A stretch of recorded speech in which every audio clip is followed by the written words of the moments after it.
కరీంనగర్లో TDP party ఆవిర్భావ వేడుకలను ఘనంగా నిర్వహించుకున్నారు. ఎన్టీఆర్ విగ్రహానికి పూలమాల వేసి నివాళులు అర్పించారు. అనంతరం కరీంనగర్ టీడీపీ పార్లమెంట్ నియోజకవర్గం ఇన్ఛార్జ్ కళ్యాడపు ఆగయ్య మాట్లాడుతూ ఎన్టీఆర్ టీడీపీ పార్టీ స్థాపించి నేటికి 43 ఏండ్లు దాటి 44వ సంవత్సరంలో అడుగు పెడుతుందన్నారు. టీడీపీ ఏర్పాటు తర్వాతనే బడుగులకు రాజ్యాధికారం వచ్చిందన్నారు. ఎన్టీఆర్ లాంటి సీఎం లేరన్నారు. నిరుపేదల ఆశాజీవి ఎన్టీఆర్ అని అన్నారు. ఈ కార్యక్రమంలో పలువురు నాయకులు పాల్గొన్నారు.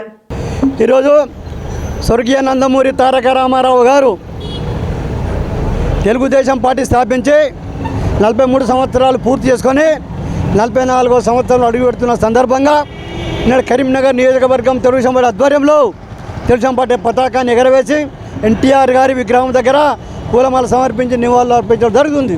ఎన్టీ రామారావు గారు బడుగు బలహీన వర్గాల ఆశా జ్యోతి.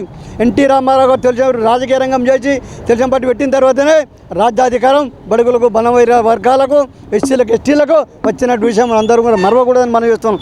అంతకుముందు ఎన్టీ రామారావు రాజకీయ రంగ ప్రవేశం చేయకముందు, ఎన్టీ రామారావు గారు ముఖ్యమంత్రి కాకముందు అనేకమైన ప్రభుత్వాలు ఉండవచ్చు, అనేకమైన ముఖ్యమంత్రులు పరిపాలన చేయవచ్చు. కానీ ఏ ముఖ్యమంత్రి కూడా ఏ ప్రభుత్వం కూడా ఎన్టీ రామారావు లాంటి ప్రభుత్వాన్ని చేయలేదు, ఎన్టీ రామారావు లాంటి ముఖ్యమంత్రి లేడు అనే విషయం కూడా మనందరూ గమనించాలని మనం చేస్తూ ఉన్నాను. ఎన్టీ రామారావు గారు పేద ప్రజల ఆశాజ్యోతి, అనేకమైన విప్లవాత్మకమైన మార్పులు తీసుకొచ్చినటువంటి ఎన్టీ రామారావు గారు మరి పటేల్ పటవారి వ్యవస్థను రద్దు చేసి ఆనాటి ఉమ్మడి ఆంధ్రప్రదేశ్లో ఒక సంచలనమైనటువంటి నిర్ణయాన్ని ప్రకటించినటువంటి మహానాయకుడు ఎన్టీ రామారావు.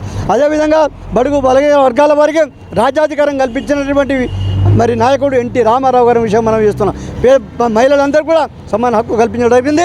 రైతులందరూ కూడా మరి హార్స్పవర్కి 50 రూపాయల కరెంట్ ఇచ్చి రైతులను ఆదుకున్నటువంటి మహానాయకుడు ఎన్టీ రామారావు అని సొంతంగా మనం చెప్తాం. అలాంటి నాయకుడు కానీ అలాంటి పార్టీ కానీ ఈ దేశంలో రాజు రాబోదు, పుట్టబోదు. ఎన్టీ రామారావు లాంటి ముఖ్యమంత్రి రాలేడు. ఆయన అలాగా పరిపాలన ఎవరు కూడా ఈ దేశంలో చేయలేని విషయం కూడా గమనించాలి. ఎన్టీ రామారావు గారు మన మధ్య భౌతికం లేకపోయినా ఆయన పెట్టిన పార్టీ ఉంది, ఆయన ఇచ్చిన సిద్ధాంతాలను, ఆయన పెట్టిన పార్టీ సిద్ధాంతాలను మేము బ్రతుకున్నంత కాలం ఎన్టీ రామారావు అభిమానులు ఉన్నాం. పార్టీ పెట్టేసిన నాయకులంతా ఎంతోమంది ఉన్నారు. ఆయన ఆశయాలు కొనసాగించి ఆయన గౌరవపరిచిన ఇంకా ముందుకు తీసుకుపోతాం సందర్భంగా మన యువతం ఎన్నో విప్లవాత్మకమైన నిర్ణయాలు తీసుకున్నప్పుడు ఎన్టీ రామారావు సినిమా రంగం ఉన్నప్పుడే భారత్ అభివృద్ధి చేయవలసిన అవసరం ఉండే. కానీ కేంద్ర ప్రభుత్వాలు కేవలం రాజకీయ కక్ష కట్టి ఎన్టీ రామారావుకు నేటి వరకు కూడా భారతం ఇవ్వకపోవడం, ఇవాళ 30 సంవత్సరాలు ఎన్టీ రామారావు మరణించినా ఇవాళ కేంద్ర ప్రభుత్వం మరి ఏమాత్రం కూడా ఆలోచించడం లేదు. ఇది సరైనది కాదు. ఎన్టీ రామారావు జాతీయ భావైన నాయకుడు. ఎన్టీ రామారావు మరి సినిమా ఉన్నప్పుడే ఈ దేశంలో ఉన్నటువంటి మరి అనేకమైనటువంటి మరి విపత్తులు వచ్చినప్పుడు దేశ రక్షణ కొరకు నడుము బిగించి జోలపట్టి నిధిని సేకరించి కేంద్రానికి ఇచ్చిన నాయకుడు ఎవరినోడే ఇవాళ ఈ దేశంలో ఈ ప్రపంచంలో ఓ నాయకుడు ఉన్నారు, సినిమా వాళ్ళు ఉన్నారు. వాళ్ళు అలాంటి నాయకుడికి అందరూ కూడా ఇప్పటికీ కూడా మీరు ఆలోచించడం చాలా సిగ్గించడం విషయం. రాబోయే రోజుల్లో ఎన్టీ రామారావు గారు మే 20 తేదీ వరకన్నా ఈ కేంద్ర ప్రభుత్వం ఎన్టీఆర్ భారత్ బిరుదు ప్రకటించి ఆయన సత్కరించాలని ఈనాడు మేము అందరం కూడా డిమాండ్ చేయడం జరుగుతుంది. ఎన్టీఆర్.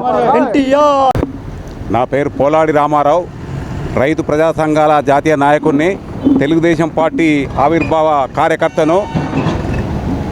ముఖ్యంగా తెలుగువారి ఆత్మగౌరవం కోసం, బడుగు బలహీన వర్గాల సంక్షేమం కోసం 1982 మార్చి 29న హైదరాబాద్ న్యూ ఎమ్మెల్యే మన ఓల్డ్ ఎమ్మెల్యే క్వార్టర్స్లో తెలుగుదేశం పార్టీ మన పార్టీని మన స్వర్గీయ ఎన్టీఆర్ అన్న నందమూరి తారక రామారావు గారు ప్రారంభించి బడుగు బలహీన వర్గాల రాజ్యాధికారం కోసం, రైతులకు పేదలకు సంక్షేమం కొరకు ఎన్నో అభివృద్ధి కార్యక్రమాలు చేపట్టి ఈ రాష్ట్రానికి ఎంతో ఉమ్మడి రాష్ట్రానికి అభివృద్ధి చేసి దేశం లోపలనే జాతీయ భావాలు కలిగిన తెలుగుదేశం పార్టీగా రూపొందాన్ని చెందించారు.